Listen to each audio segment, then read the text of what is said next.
माननीय प्रधानमंत्री जी से पुनः सादर अनुरोध कि भारतवर्ष की प्रथम 1.5 किलोमीटर लंबी लॉन्ग हॉल मालगाड़ियों का न्यू भावपुर एवं न्यू खुर्जा स्टेशनों से हरी झंडी दिखाकर शुभारंभ करें। माननीय प्रधानमंत्री जी।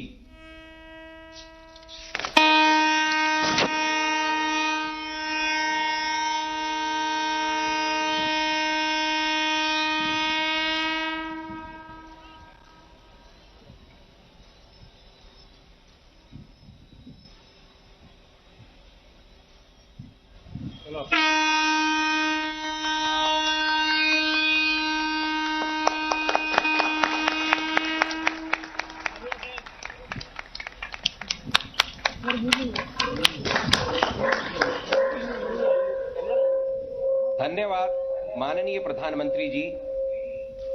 माननीय प्रधानमंत्री जी से सादर निवेदन है कि इस अवसर पर प्रेरक संबोधन से हम सभी का मार्गदर्शन करें। माननीय प्रधानमंत्री जी। उत्तर प्रदेश की राज्यपाल श्रीमती आनंदीबेन पटेल, मुख्यमंत्री श्रीमान योगी आदित्यनाथ जी, केंद्रीय रेल मंत्री भाई पीयूष गोयल जी, संसद में मेरे सभी सहयोगीगण, यूपी सरकार के मंत्रीगण, कार्यक्रम से जुड़े अन्य सभी वरिष्ठ महानुभाव, भाइयों और बहनों, आज का दिन भारतीय रेल के गौरवशाली अतीत को 21वीं सदी की नई पहचान देने वाला है। भारत और भारतीय रेल का सामर्थ्य बढ़ाने वाला है। आज आजादी के बाद का सबसे बड़ा और आधुनिक रेल इंफ्रास्ट्रक्चर प्रोजेक्ट धरातल पर उतरते हम देख रहे हैं। साथियों, आज जब Khurja Bhaupur freight corridor route पर जब पहली मालगाड़ी दौड़ी तो उसमें नए भारत की, आत्मनिर्भर भारत की गुंज और गर्जना स्पष्ट सुनाई दी। प्रयागराज में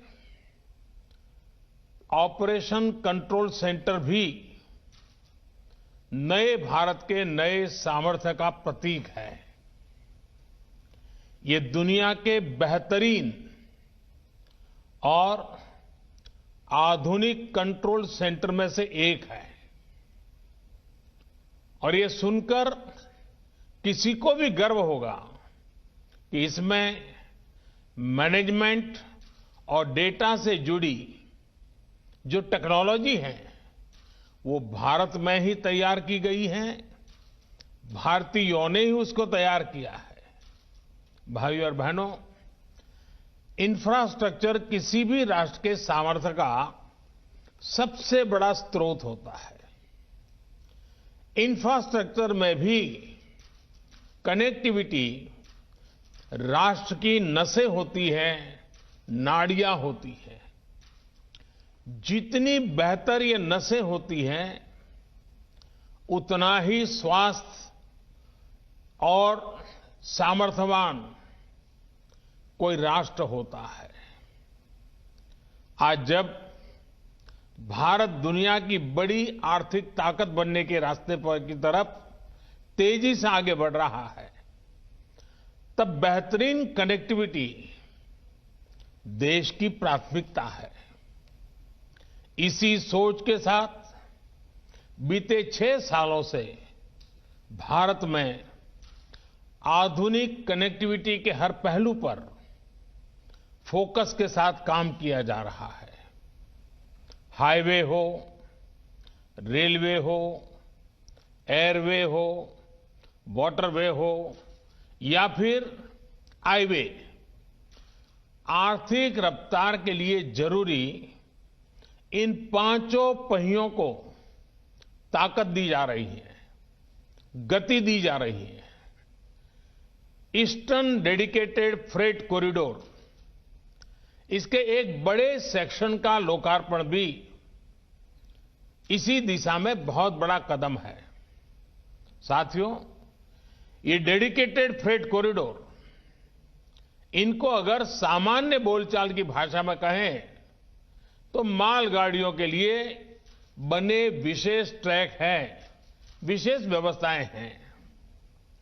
इनकी जरूरत आखिर देश को क्यों पड़ी?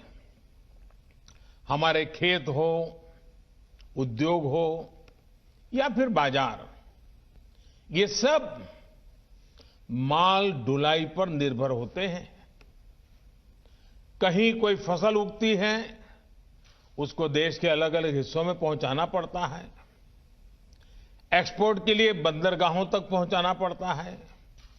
उसी तरह उद्योगों के लिए कहीं से कच्चा माल समंदर के रास्ते से आता है, उद्योग से बना माल बाजार तक पहुंचाना होता है, या फिर एक्सपोर्ट के लिए उसको फिर बंदरगाहों तक पहुंचाना पड़ता है। इस काम में सबसे बड़ा माध्यम हमेशा से ही रेलवे रही है। जैसे जैसे आबादी बढ़ी, अर्थव्यवस्था बढ़ी, तो माल ढुलाई के इस नेटवर्क पर दबाव भी बहुत बढ़ता गया। समस्या ये थी कि हमारे यहां यात्रियों की ट्रेनें और मालगाड़ियां दोनों एक ही पटरी पर चलती हैं। मालगाड़ी की गति धीमी होती है।